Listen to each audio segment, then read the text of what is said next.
क्या आपको पता है कि अमेरिका के नेशनल पार्क्स में हर साल हजारों लोग अचानक से गायब हो जाते हैं और उनमें से आज तक कोई सुराग ही नहीं मिला। न किसी का खून, न आवाज, न पैरों के निशान। ऐसा लगता है कि जैसे किसी ने हवा में से उठाकर गायब कर दिया हो। सोचिए, अगर कोई इंसान आपके सामने खड़ा हो और सिर्फ 2 सेकंड बाद ही वो दुनिया से गायब हो जाए। ये सुनने में थोड़ा फिल्मों जैसे लग सकता है, लेकिन ऐसा सच में हुआ है और ऐसे सैकड़ों नहीं हजारों केस हैं। आज हम बात करेंगे मिसिंग 411 की, एक ऐसी फाइल जो आज तक दुनिया के सबसे अजीब और रहस्यमयी तरीके से गायब होने वाले केसों से भरी पड़ी है। और वीडियो को अंत तक जरूर देखना, क्योंकि जैसे जैसे आप इस वीडियो में आगे बढ़ेंगे वैसे ही आपके होश उड़ जाएंगे।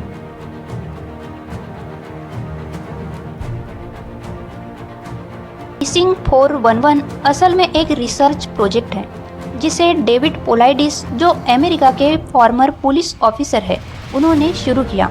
उन्होंने देखा कि अमेरिका के नेशनल पार्क्स में लोगों के गायब होने के पैटर्न सामान्य नहीं है। उन्होंने लगभग 1200 से भी ज़्यादा अनएक्सप्लेन्ड केसेस कलेक्ट किए और उनमें एक जैसी बातें मिली। लोगों का अचानक गायब होना, कुत्ते स्मेल डिटेक्ट नहीं कर पाते हैं, लाशें अजीब जगहों पर मिलती है, कपड़े अच्छी तरह से फोल्डेड मिलते हैं, इलेक्ट्रॉनिक डिवाइसेस बंद हो जाते हैं। ये सब इतना वियर्ड है कि यूएस नेशनल पार्क सर्विस भी बहुत से डेटा को सीक्रेट रखती है। डेविड पोलाइडिस को सबसे शॉकिंग चीज़ जो लगी वो थे पैटर्न्स, जो किसी नॉर्मल एक्सीडेंट या एनिमल अटैक में नहीं दिखते। पीड़ित अक्सर परिवार के सामने से गायब होते हैं। वे लोग अपने ग्रुप से कुछ ही सेकंड के लिए दूर होते हैं और बस कभी वापस ही नहीं आते।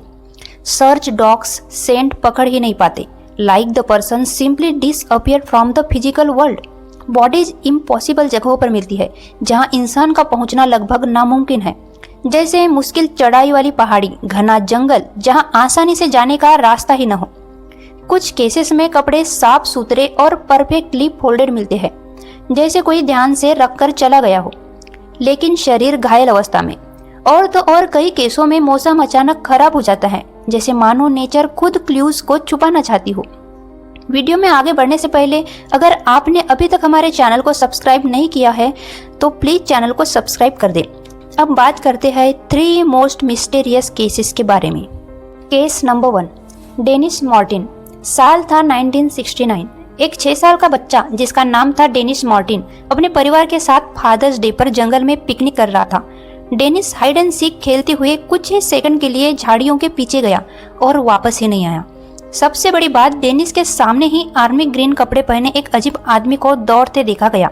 एक विटनेस ने यह रिपोर्ट किया। आर्मी, FBI, पार्क रेंजर्स, 1000 से ज्यादा लोग सर्च में लगे पर कुछ नहीं मिला। 1 साल बाद एक मानव खोपड़ी और चाइल्ड साइज कपड़े एक रिमोट रीच पर मिले, यानी ऐसी जगह जो 2 पहाड़ियों के बीच में हो। यहाँ डेनिस अपने दम पर कभी पहुंच ही नहीं सकता था। केस नंबर 2, डियोर कंज। 2 साल का बच्चा फैमिली कैंपिंग पर गया था। बच्चा सिर्फ कुछ फुट की दूरी पर था। माँ बाप दूर नहीं गए, बस 1-2 मिनट के लिए नजर हटी और डियोर गायब।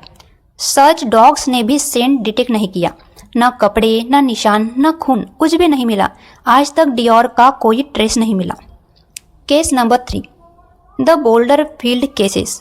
कई मिसिंग लोग एक अजीब पैटर्न फॉलो करते हैं। वे आखिरी बार बोल्डर फील्ड्स यानी बड़ी बड़ी चट्टानों वाली जगहों पर देखे गए। डेविड पॉलिडस का कहना है कि ऐसे केसेस में लोग ऊंची चट्टानों पर टेलीपोर्ट जैसे मिलते हैं। कपड़े फोल्डेड, बॉडीज डिकम्पोज नहीं होती, इलेक्ट्रॉनिक्स बंद। सम पीपल बिलीव दैट यहाँ पोर्टल एनर्जी है। कुछ का मानना है कोई प्रीडेटर है जिसका पता अभी तक नहीं चला, और कुछ लोगों का कहना है यह अनएक्सप्लेन्ड नेचुरल फिनोमिना है। अब सबसे बड़ा सवाल ये है कि लोग गायब क्यों होते हैं? ये सब कौन कर रहा है? आखिर सच्चाई क्या है? क्या ये काम किसी जंगली जानवर का हो सकता है, या ह्यूमन किडनैपिंग का हाथ है, या हाइपोथर्मिया, या सुपर नेचुरल, या पोर्टल थ्योरी? सबसे पहले मान लेते हैं कि ये सब एनिमल्स ने किया हो, लेकिन एनिमल्स कपड़ों को फोल्ड नहीं करते और शरीर इम्पॉसिबल जगह नहीं रखते और डॉग्स को कंफ्यूज नहीं करते। अगर बात करें ह्यूमन किडनैपिंग की, तो हाँ, थोड़े केसेस में ये पॉसिबल है, बट 1000 से ज़्यादा केसेस में नहीं, वो भी इतने रिमोट जंगलों में। ठंड में लोग कंफ्यूज होकर गलत दिशा में जा सकते हैं। कुछ केसेस एक्सप्लेन हो जाते हैं, लेकिन छोटे बच्चों वाले नहीं। पोर्टल थ्योरी ये सबसे वायरल थ्योरी है। कुछ लोग मानते हैं कि जंगलों में नेचुरल एनर्जी पोर्टल्स या दूसरे डायमेंशंस मौजूद है। ये सुनने में तो थोड़ा इंटरेस्टिंग लगता है, लेकिन इसका साइंटिफिक प्रूफ नहीं है। मिसिंग 411 का सबसे बड़ा मुद्दा ये है कि US national parks missing people का सेंट्रलाइज्ड डेटाबेस नहीं रखते। कई रिपोर्ट्स इंटेंशनली छुपाई जाती है। यह सीक्रेसी ही इस रहस्य को और बढ़ावा देती है। तो आखिर सच्चाई क्या है? सच्चाई शायद इन सब थ्योरीज का मिक्स है। हो सकता है कुछ केसेस में नेचुरल एक्सीडेंट्स है, कुछ में ह्यूमन क्राइम्स, कुछ में वाइल्ड लाइफ, और कुछ शायद नेचर के ऐसे सीक्रेट्स हैं जिन्हें साइंस भी आज तक समझ नहीं पाया। लेकिन एक बात क्लियर है, यह दुनिया आपकी सोच से कहीं ज़्यादा मिस्टीरियस है, और मिसिंग 411 दुनिया की सबसे कंफ्यूजिंग और डरावनी मिस्टीरियस फाइल्स में से एक बनी हुई है। अगर आप भी जंगलों में ट्रैवल करते हैं, ट्रैकिंग करते हैं या अकेले घूमना पसंद करते हैं, तो अकेले न जाएं, दोस्तों या फैमिली के साथ जाएं।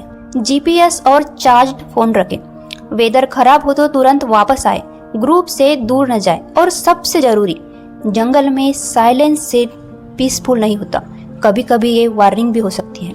अगर आप मिसिंग 411 के गहरे और डरावने केसों पर और डिटेल वीडियो चाहते हैं तो लाइक और सब्सक्राइब कीजिए ऑफ इंस्पायर्ड को, और कमेंट में बताइए क्या आपको मिसिंग 411 के बारे में पहले पता था, यस और नो, और हाँ, कौन सी थ्योरी आपको सबसे रियल लगी। मिलते हैं अगले वीडियो में। और